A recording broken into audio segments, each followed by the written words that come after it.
Singapura dan Filipina ancam sepakat mundur dari SEA Games cabur olahraga bulan depan. Myanmar, Jos tetap berani naik level. Netizen, silahkan mundur, nggak ngaruh.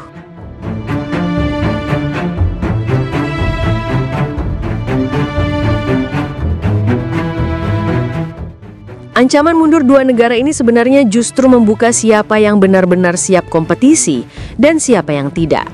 Dari awal mereka ribut soal pemain diaspora, lalu kirim surat protes, dan ketika ditolak, mereka beralih ke ancaman mundur. Padahal di sisi lain, semua cabang olahraga sudah berjalan normal.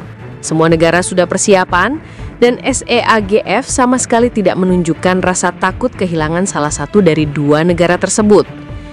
SEAGF cuma bilang satu hal, regulasi sudah final. Tidak ada larangan gunakan pemain diaspora selama statusnya legal. Yang justru bikin situasi makin panas adalah respons Myanmar. Negara itu tidak ikutan drama, tidak ribut, tidak protes. Mereka langsung adaptasi regulasi dan fokus persiapan. Sampai muncul istilah Myanmar Jos dari netizen. Makin digertak, makin maju. Mereka menunjukkan bahwa negara yang benar-benar siap nggak butuh ancam-ancaman. Mereka cukup datang dan bertanding. Lalu masuk ke bagian paling menarik. Pembagian grup C sepak bola. Grup itu berisi Indonesia, Singapura, Filipina, dan Myanmar. Dan kalau dua negara itu benar-benar mundur, otomatis grup tinggal dua tim saja, Indonesia dan Myanmar. Negara lain pasti panik kalau grupnya mendadak cuma tersisa dua tim, karena format harus diulang, kemungkinan jadi home away, dan pertandingan jadi penuh tekanan. Tapi Myanmar sama sekali tidak takut. Mereka bahkan terlihat paling santai. Mereka siap skenario apapun. Entah jadi 2 pertandingan, 4 pertandingan, sistem langsung atau turnamen mini. Mereka nggak peduli formatnya, yang penting mereka main. Justru sikap berani inilah yang bikin banyak analis memuji Myanmar.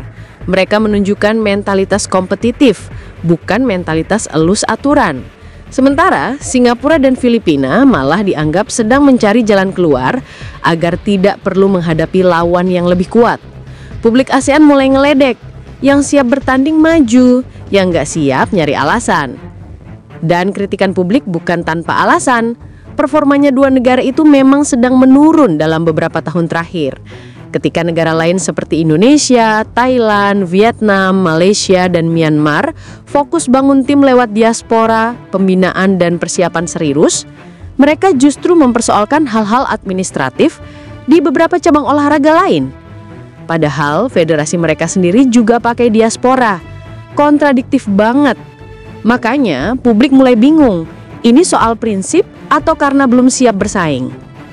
SEAGF sudah jelas, aturan diaspora legal dan final. Mau teriak apapun, regulasi nggak berubah. Dan ketika protes ditolak, ancaman mundur pun mulai muncul. Tapi masalahnya, ancaman seperti itu nggak nguncangin apapun. SEA Games tetap berjalan, cabur olahraga tetap jalan, dan negara lain malah bersatu dukung SEAGF. Beberapa federasi bahkan bilang kalau keputusan SEAGF itu sudah sesuai standar internasional. Yang ironisnya, justru kalau Singapura dan Filipina mundur, Myanmar keluar sebagai pemenang moral. Mereka dapat simpati publik. Mereka dianggap negara kecil yang berani.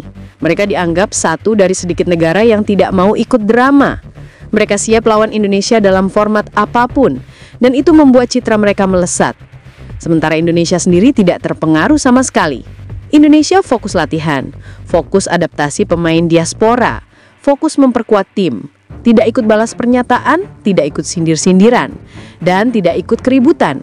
Federasi hanya bilang, kalau ada yang mundur, itu keputusan mereka. Kita tetap mempersiapkan tim. Sikap dingin tanpa drama ini justru semakin mempertegas bahwa Indonesia datang untuk bertanding, bukan untuk ribut. Dan kalau grup benar-benar tersisa 2 tim, intensitas pertandingan akan beda level. Duel Indonesia versus Myanmar bisa jadi salah satu pertandingan paling panas di SEA Games. Tanpa lawan pemanasan, tanpa pengalihan fokus, dua negara langsung saling hantam untuk memperebutkan posisi lolos. Pelatih kedua tim pasti punya strategi khusus untuk situasi seperti itu. Dan Myanmar, seperti yang terlihat dalam beberapa minggu terakhir, tidak menunjukkan ketakutan sedikit pun. Yang makin pedas, media luar mulai menulis kolom yang intinya bilang kalau ancaman mundur dua negara itu lebih mirip upaya menghindari malu daripada langkah strategis. Karena negara yang siap tidak takut regulasi. Negara yang siap bertanding tidak takut pemain diaspora lawan. Negara yang benar-benar kompetitif tidak cari alasan. Publik ASEAN pun makin keras dalam menanggapi. Mereka bilang, kalau siap, tanding. Kalau enggak, jangan drama. Komentar-komentar seperti silahkan mundur nggak ngaruh meledak di semua platform.